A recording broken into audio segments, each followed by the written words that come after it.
but Mwalimu was able to show them a common purpose, which was uniting them.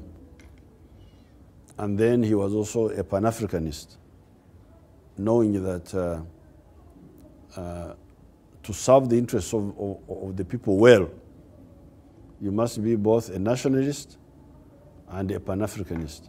And I want to come back to this question of Pan-Africanism a little bit later, but if you'll indulge me, I just want to ask a few more questions just on leadership.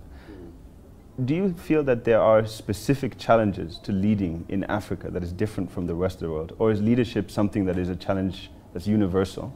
Oh, no. There are definitely big differences. For one thing, the African societies are pre-capitalist. They are pre-capitalist. Many of them are even pre-feudal. They are before, many of them are before the use of money. The concept of profit is not very, very clear to them. They are still communal societies. Some are feudal. While the European society has been capitalist for the last 300 or so years. So definitely the challenges are totally different. And in terms of managing the government, the difference is that in Africa we are building nations, while in Europe and America they are running nations. Sure. Running is different from building. Yeah, for sure. And also then, as a leader, what has been your vision, not just for Uganda, but for Africa? Well, the vision, I start with the individual.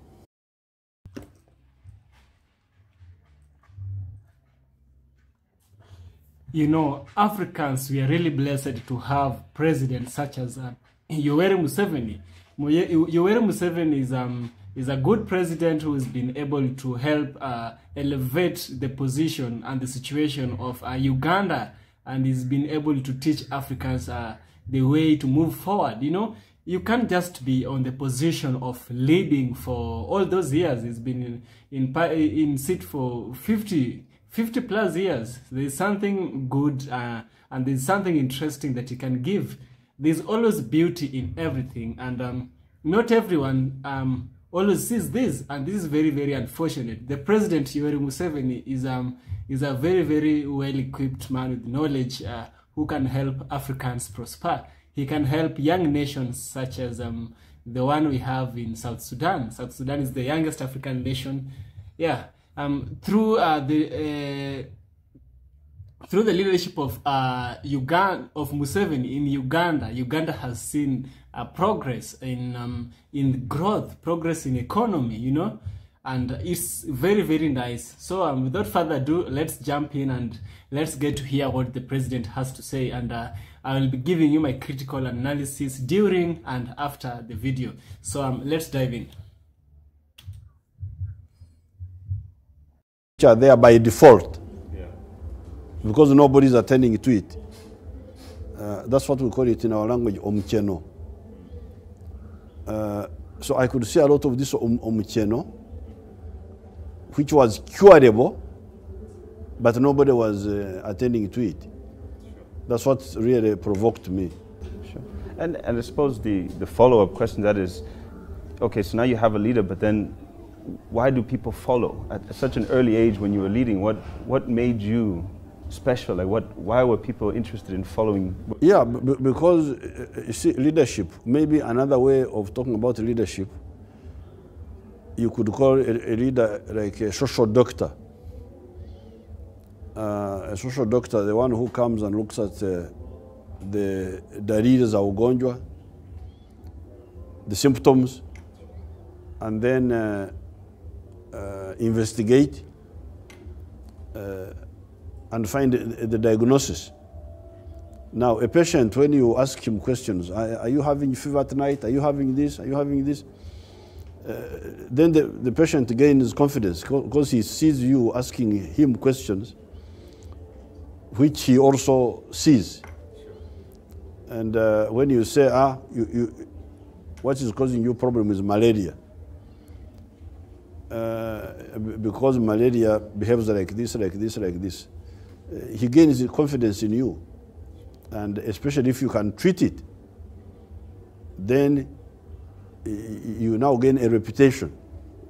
Because other people will hear how you treated one case, and 2 cases, and 3 cases. So that's why people were following you, because they could see that the diagnosis we were putting forward of their problems was accurate. Sure. And in terms of the influences, are there any leaders, past or present, that have inspired you as a leader? Oh yes, many. One of them, Mwalimu was one of them. Mwalimu managed the situation in Tanzania very well. He was against sectarianism. That's how he was able to unite Tanganyika, which had a number of groups, tribes, religions, but they didn't have the same problems like they have been having in other countries. When we say Tanzania has been united, it is not because they didn't have tribes, because they have tribes, many tribes. And they have also religious groups.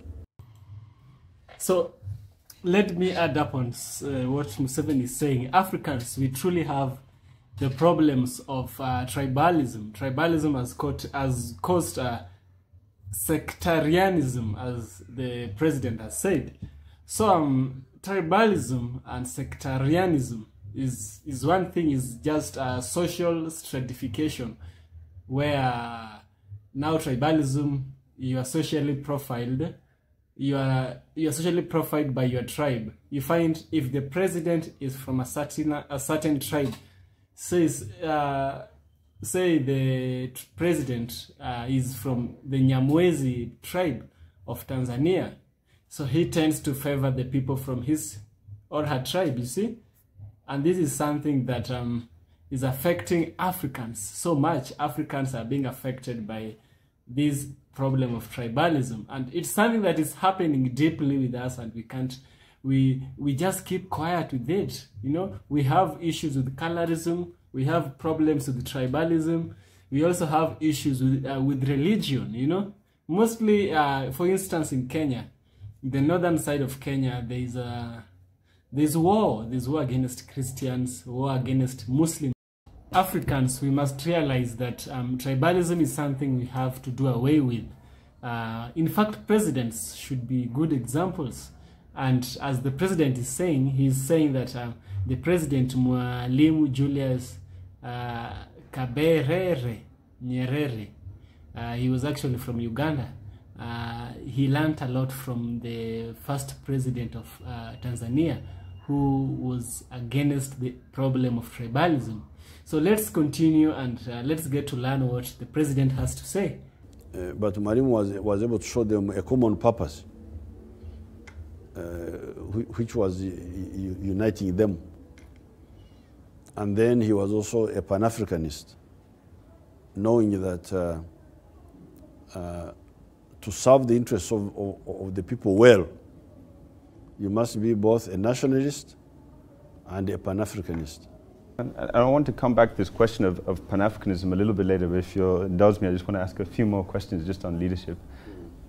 Do you feel that there are specific challenges to leading in Africa that is different from the rest of the world? Or is leadership something that is a challenge that's universal? Oh, no. There are definitely big differences. For one thing, the African societies are pre-capitalist. They are pre-capitalist. Many of them are even pre-feudal. They are before, many of them are before the use of money. The concept of profit is not very, very clear to them. They are still communal societies. Some are feudal. while the European society has been capitalist for the last 300 or so years. So definitely the challenges are totally different. And in terms of managing the government, the difference is that in Africa we are building nations, while in Europe and America they are running nations. Sure. Running is different from building. Yeah, for sure. And also then, as a leader, what has been your vision, not just for Uganda, but for Africa? Well, the vision, I start with the individual. You know, it's very funny how, you know, for you to be a journalist, you have to have met certain criteria. You have to be eloquent. You have to be knowledgeable on some things. So the president just explained about building and running. The Africans build nations and the Europeans run nations. Again, while ending the video, he has told the journalist, you know, there's a difference between building and running, as if the journalist didn't know. But I get it. It's a literary art that the president is employing. He is semantically emphasizing on those lexical preferences.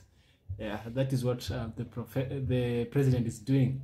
It's not that he undermines the knowledge of the journalist. No, he's just a good literature student. So let's get to continue and get to see what the good president has to say. What does he need to ensure him prosperity, to be prosperous, and to be secure?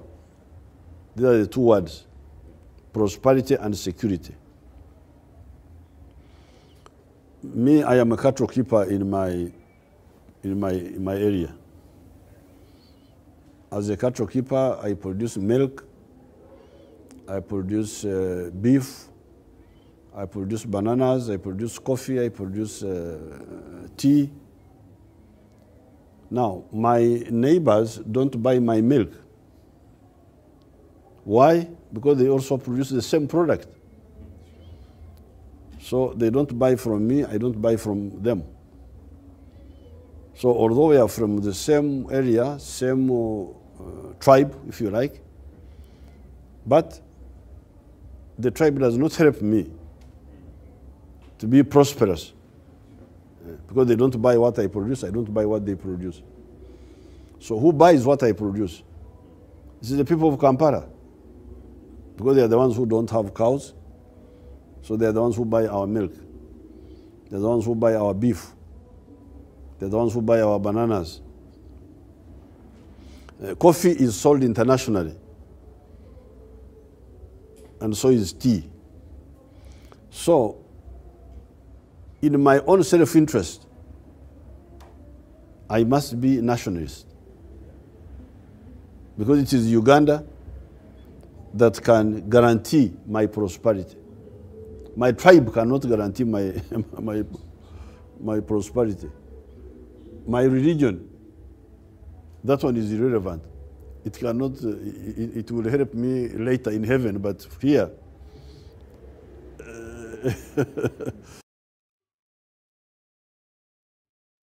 This president is really funny. Museveni he's a really wise president. Huh? Museveni is a wise president. His tribe does not help him, but the people of Kampala helps him. Now, which brings me the idea about nationalism. And what is nationalism? Nationalism is you need to love your nation. Oh, let's check. Let's check on Google what's nationalism. So, what's nationalism? So nationalism is identifying with one's own nation and support its interest especially to the exclusion or detriment of the interests of other nations. You see, you love your own nation. Advocacy of or support of the political independence of a particular nation or people. So Museveni is identifying with his or her own nation, and he is supporting its interest, especially to the exclusion or detriment of the interests of other nations. Now, the problem of tribalism is people think that their tribe is what will make them be successful. We Africans, we mostly think our tribes will make us get rich, but these are tribes that the people against you. Yes, your tribe, people against you. They're not gonna help you. They're really not gonna help you. Your tribe will see your fall and they will enjoy. But he's understanding the laws of business. Take something to somebody who does not have it and they will buy. That's business. He's understanding that the people of Kampala needs the products that he has, and they lack it. Because they lack it, he takes it there. He's supporting the nation. He's also said in this sector, religion does not matter. In business, religion does not matter. It does not matter I should go to a Christian shop or a Muslim shop. Any shop matters, as provided they have what I'm looking for. Religion comes to help us in the afterlife, is when religion really matters, but not now. Now, when we are in this earth, we should love one another, see each other as a community. You, an African, see yourself as precious. See yourself as... We have everything, Africans. We really have everything. I don't know why we should go around begging the West. I don't know why African leaders should go around begging the West. No, they are coming to exploit us. Africans should build Africans themselves. No man is an island. But if no man is an island, we should just be an archipelago of islands. And these islands are identifiable with the African ancestry. And here is why I love this president. He's real. He's the real deal. Here, the people who can help me in my prosperity are the people of Kampala, because they're the ones who buy what I produce. But when you study it carefully, you find that even the people of Kampala cannot help me sufficiently. Like you take Uganda now, again, I continue with my example of milk. Uganda is now producing 1.8 billion liters of milk per year. But the Ugandans are consuming only 800 million.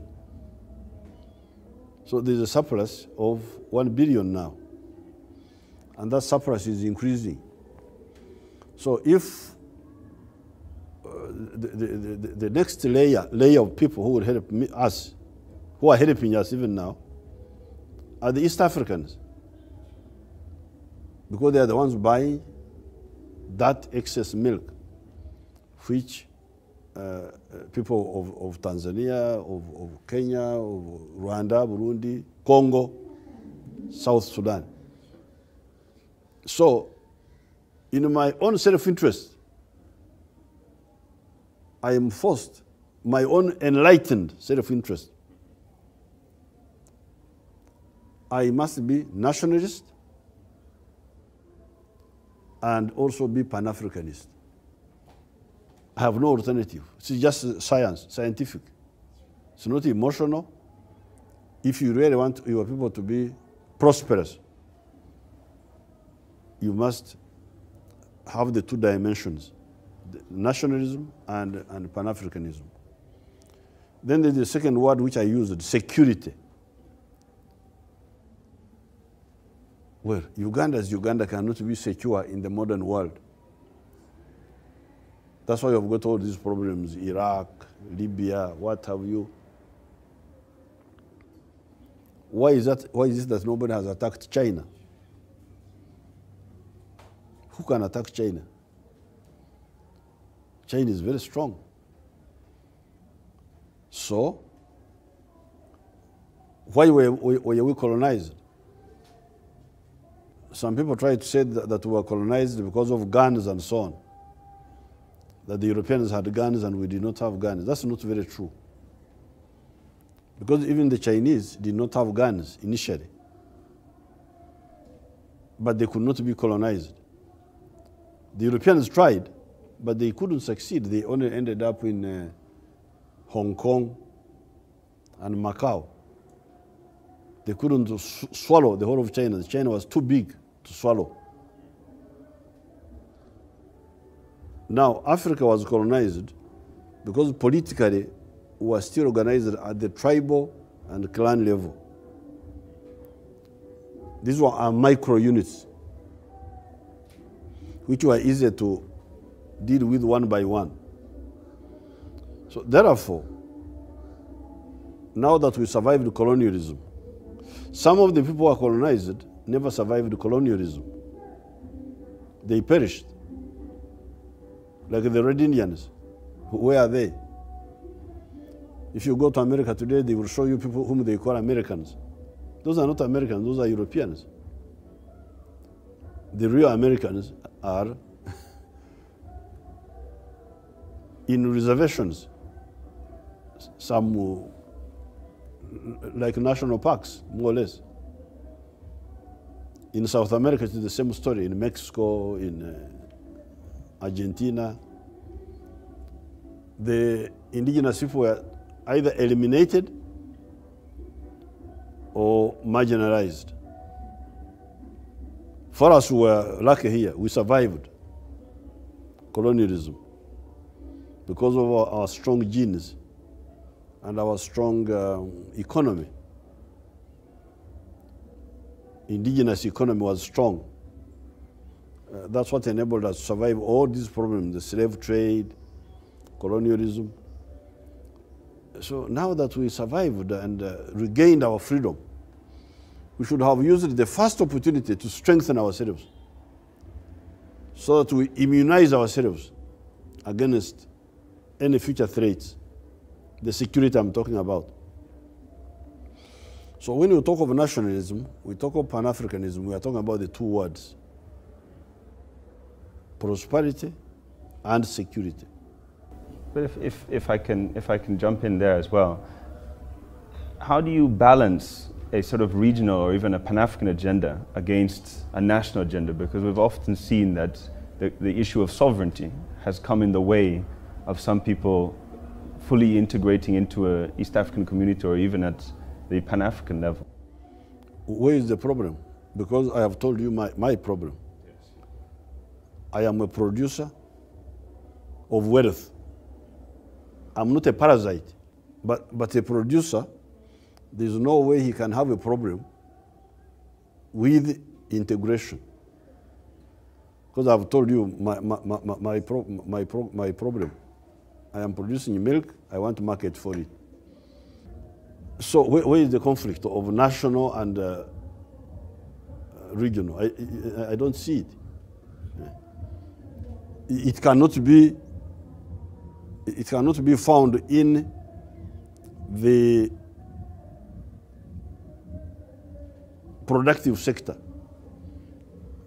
Maybe in the consumptive sector you may have people who, for instance, you can have inefficient producers of milk in Uganda who fear competition from more efficient producers of milk in Kenya. Then they start saying national, in order to protect their inefficiency. Yes, at some stage, you'll have to deal with the issue of identity. You see, for instance, if they say we integrate with the Arabs in North Africa, that now creates, yes, economics may be in the interest of integration, but then there's also the issue of identity. What language shall we speak, and so on and so forth. So you would have to see which units can you integrate with that are compatible and easy to live together. To me, that will be the boundary, compatibility. But otherwise, in terms of advantage, I don't see the conflict between what you call the national and then after what you call national. These were colonial creations. Now, if the colonials created Uganda, and we say Uganda is good, then how can we fail? Why can we not have something better than Uganda? What is the logic? If they could take him higher from Bukoba here and put him with a Muhehe from Iringa and a Makonde from Mutwara, and now it is good. It is good for the people. Why can we not do something better ourselves? As a region, as it were. As a region. But and you've championed Pan-Africanism throughout your presidency, but sometimes that has also come at a security threat almost. Specifically, I'm referring to your involvement in places like Somalia and South Sudan, and that places Ugandans at some point at some kind of a risk. Now, how do you reconcile that kind of national backlash for a greater Pan-African ideal? Oh, Africans have been in a big threat all the time. They were under colonialism. They are marginalized internationally. Their coffee has been being taken without being processed. Like coffee, we get, if you sell a kilo of coffee, before processing it, you get $1 per kilo. When you process it, you get $15 from the same coffee, for which you got $1. If you roast it and grind it, you get $15. So when we export unprocessed coffee, we are losing at least $10 in every kilo. We are losing job opportunities because that processing, the roasting, that is a job level. Grinding, that's a job level. Packaging, that's a job level. We lose all that. So our people are suffering from unemployment, from poverty.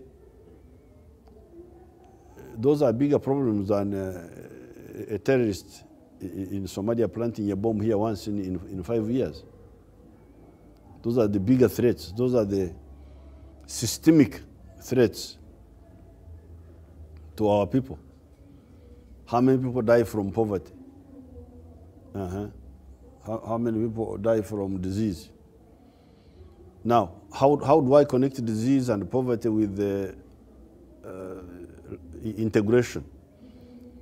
Because you remember in our first comment was, in order to produce, you need a market. The bigger the market, the easier for you to produce. And when you produce and expand, then you create jobs. So they are all linked. For both sides as well. For both sides. They are all linked. So there are more risks in stagnation than in working for integration. And a theme that has come up quite a few times now already in our discussion is the concept of colonialism. And again, according to one of your biographies, it mentioned that you started the Bush War to combat colonialism. The elections triggered it, but there was a deeper... That's true. There's a deeper war at hand over colonialism. To what extent has that war been won? Well, now we make decisions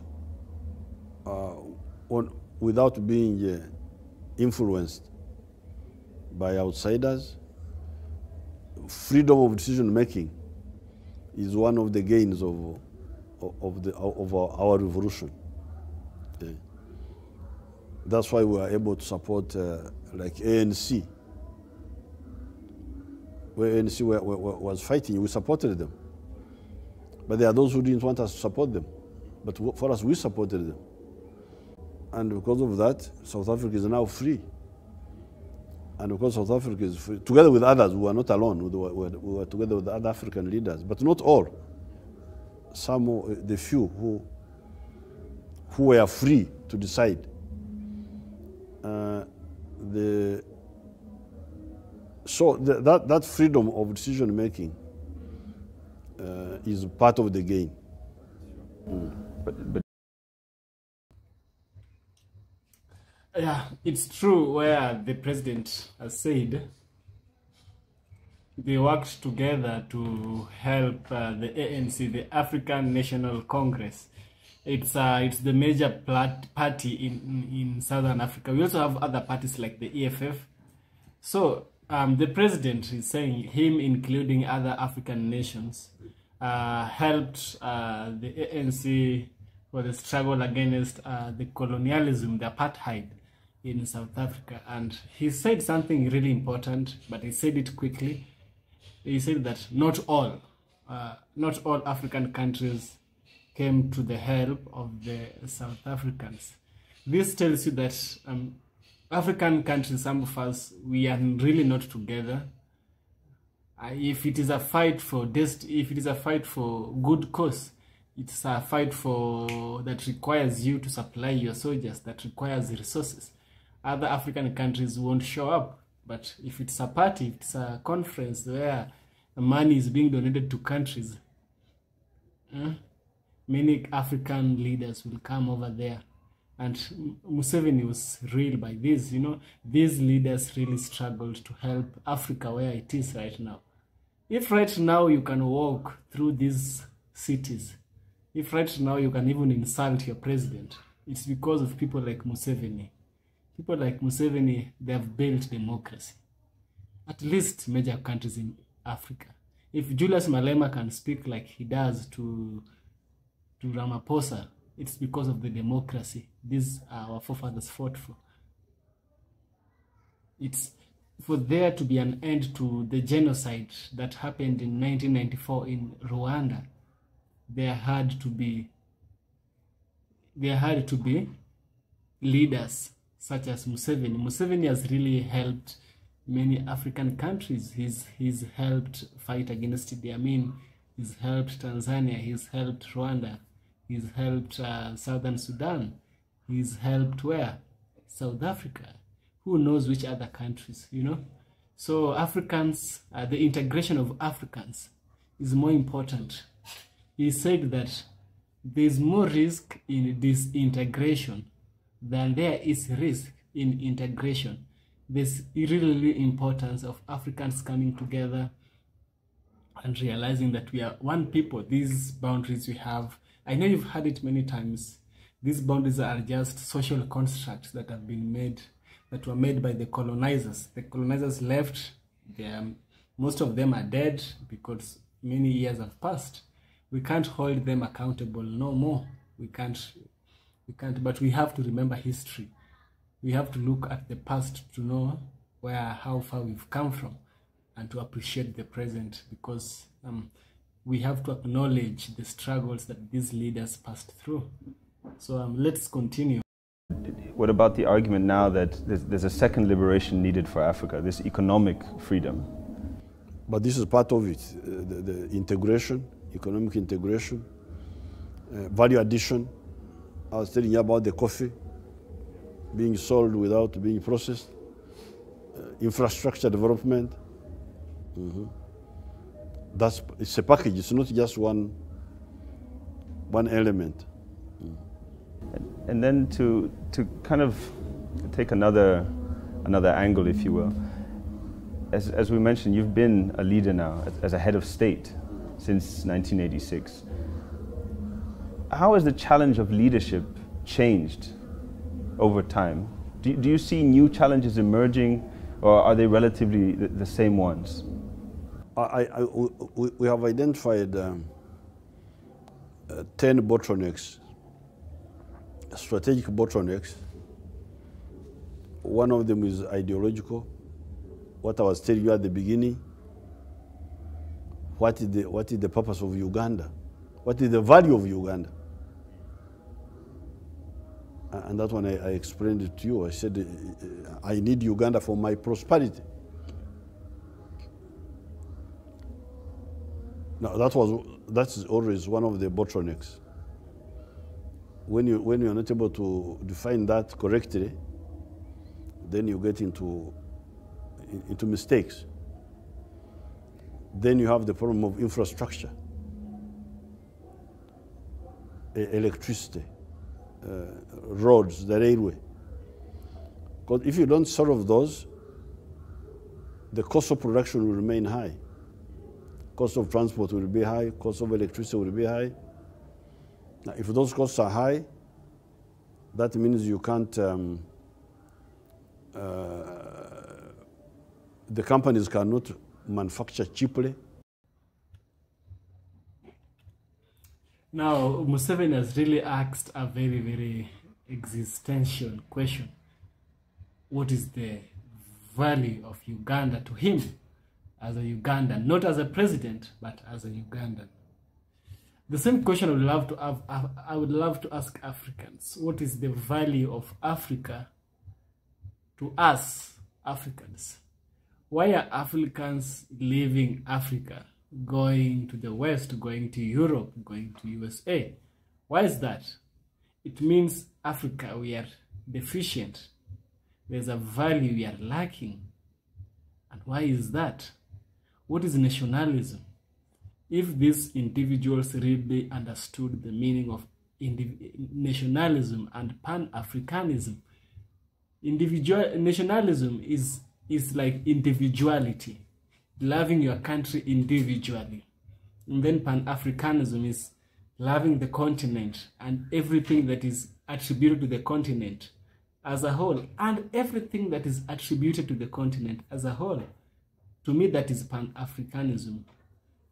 What's the value of all this? What's the value of me showing this video? What's the value of you living in Africa if we can't get information, if we can't get benefits, if it can't stop the things which are happening around us? These are questions that Africans need to ask themselves. Sit down and ask yourself, what value are you adding to your country? What value are you adding to? Start with your family. Start with your family. Your family, your country, and Africa. What value? And what value is your country adding to you as well? When we ask ourselves this question, it creates an awareness. And I love how the President Yoweri Museveni has made it. He's really pinned it down. The host, who is Dr. Gwamake, is also good, very well with questions, and I love he has not interrupted the good president while he was speaking. Inside your country, because the production costs are high, and that leads to no investment and no employment and so on. So there are other bottlenecks, lack of education. Now, those bottlenecks were identified from the beginning, and we are dealing with them. But one of the bottlenecks was the lack of integration, because you cannot produce sustainably without a market.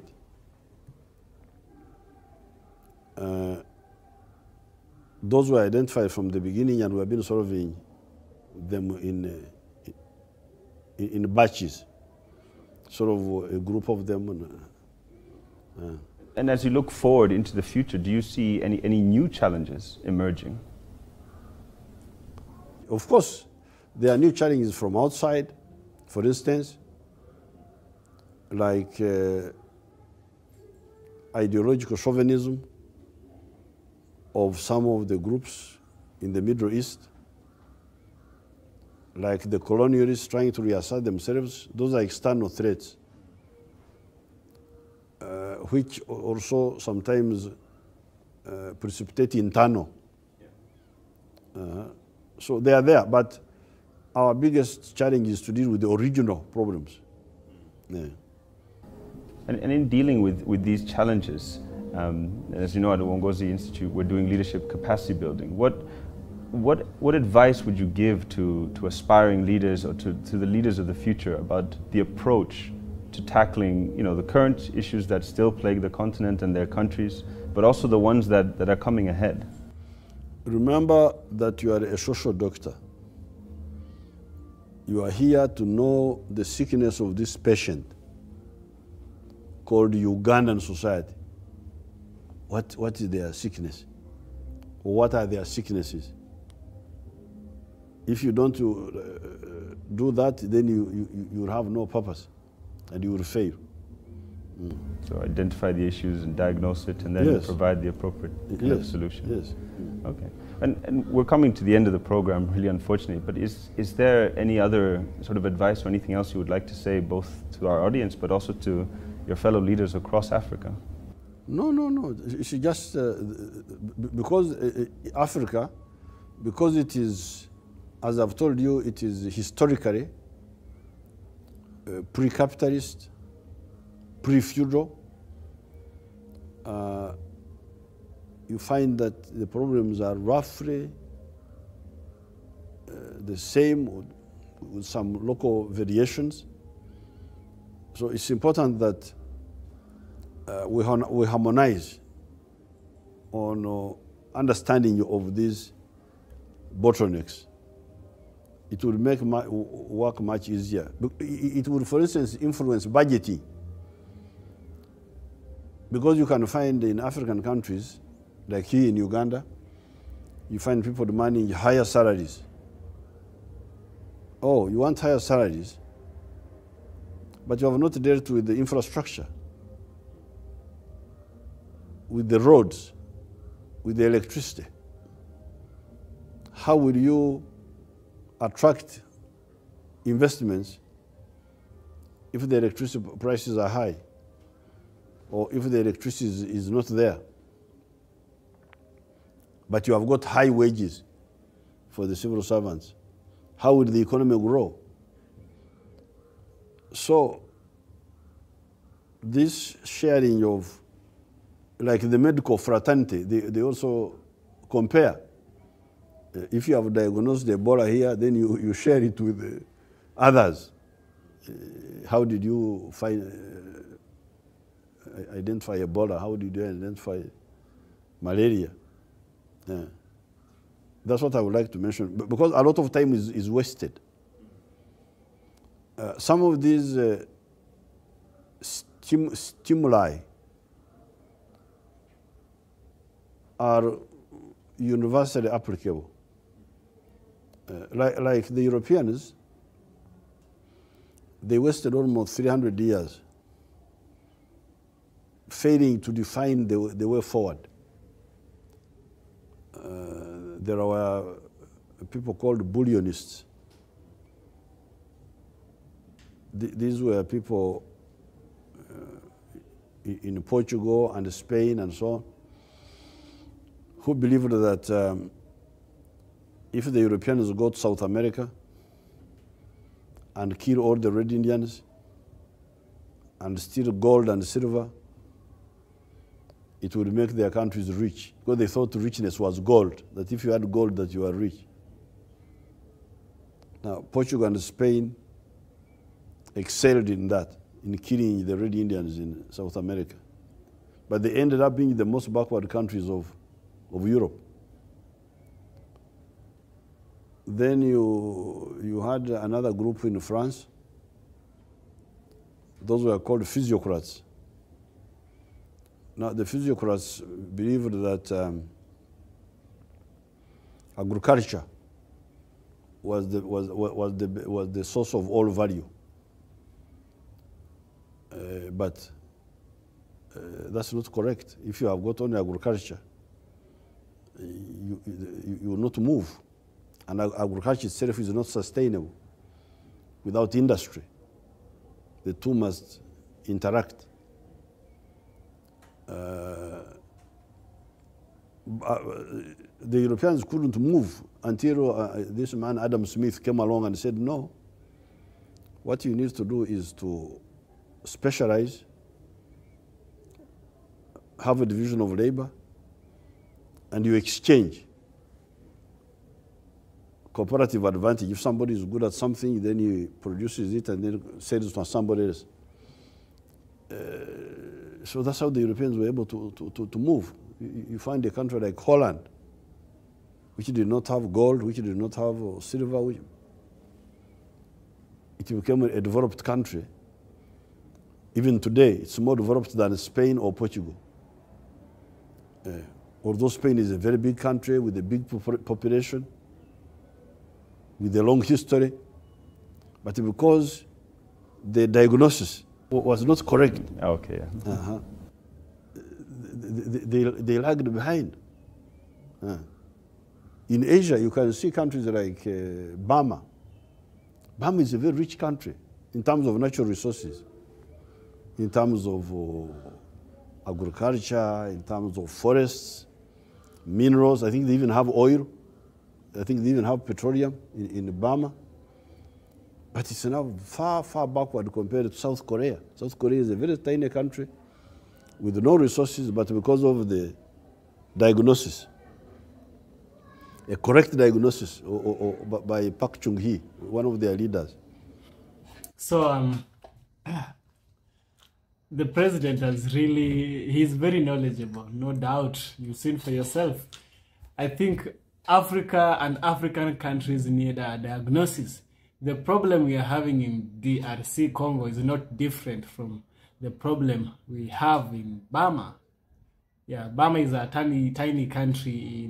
It borders Thailand. This country was once called Myanmar. Right now it's called Burma. It has had a lot of civil wars.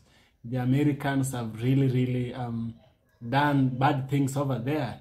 The person who died, what was his name? There was this person who died. I've just forgotten his name. I'll write it down. He really bombed this place. He really bombed it. So a country having natural resources without the brains to govern those natural resources is nothing. And someone hurrying to go and a country that is hurrying, doing faster to go and steal from them is not doing itself okay. It's hurting itself. Eventually, it comes a point where they realize they've lost. Like Spain and Portugal. In South America, Portuguese is the mainly spoken language. Spanish and Portuguese are closely similar. So in Mexico, it's mostly Spanish. In Brazil, it's mostly is Portuguese. It's slightly distributed. And these people really ambushed those people, the original inhabitants, the Red Indians, thinking that if they had all the resources, they would build their countries. But no, it didn't happen so. And I didn't know that. I've just known that from the president. So we need the right leaders with experience to help us realize our problems. Once we realize our problems is when we can really come together and build a good nation, a nation that is gonna help Africans reach the level of prosperity, and we can be able to elevate ourselves to some position that we really don't need Western aid. Yes, he's really made good points, and I hope you've learned something from it. The point here to be taken home is you might be having the resources, but you don't have the minds to keep it. It's not gonna help you, no matter how much resources you have. You need the mind. We need the mindset. We don't need a colonized mindset. We need a liberal mindset. Liberal in the right way, not in the wrong way. So I'm glad what the president has said. He's really spoken good. And what else can we say? But let's wait for another video. I'm preparing another one where we'll also have another a reaction. We'll give a commentary on the things that the president has done. So see you in the next one.